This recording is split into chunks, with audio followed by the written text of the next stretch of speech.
A Pobra do Caramiñal xa está lista para vivir un mes de maio cheo de cultura con motivo das letras galegas, cun programa variado pensado para todos os públicos.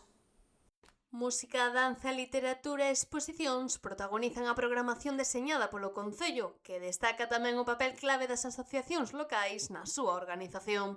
As letras galegas son unha data importante na axenda cultural de Galicia e entonces, como non, a Pobra pois tamén se vai sumar a todos os actos que hai en todos os concellos, non? Porque, bueno, sabemos que hai días grandes por aí, nós temos preparada unha actividade tamén para o propio día, que falará Antonio dela, e eso, temos un abanico de posibilidades, exposicións, libros, teatro, bailes, eu creo que non roteiros.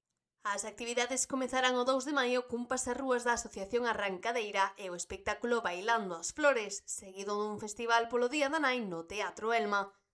Ao longo do mes haberá propostas para todos os gustos, como a exposición de pintura de Paco Casal ou o espectáculo musical Concertazo na Horta, de Brais das Hortas.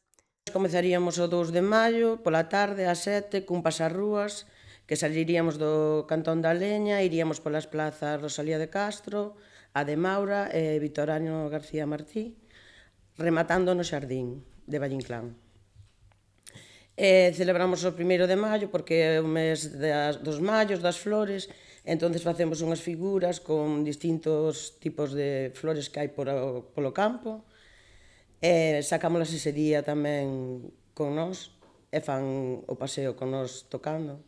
O 17 de maio, Día das Letras Galegas, celebrarase cun roteiro guiado polas rúas dedicadas a autores galegos acompañado de música tradicional.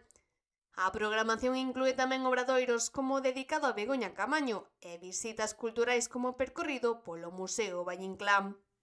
A percorrer espazos urbanos, rúas ou calles, ou prazas que levan o nome de autoras e de autores a quen se lle dedicaron as letras galegas.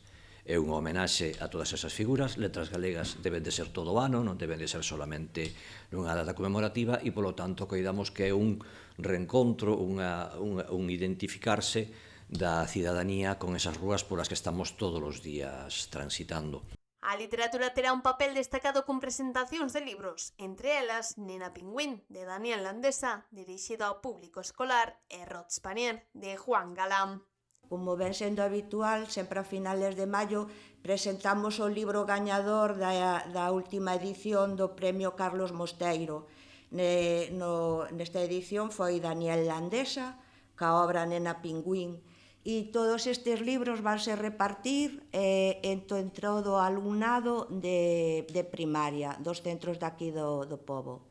Isto vai a ter lugar no auditorio da Biblioteca Victorino García Martí ás 12 da mañá o día 27. Un amplo abano de propostas para celebrar as letras galegas e reforzar o papel da cultura como sinal de identidade na Pobra do Caramiñal.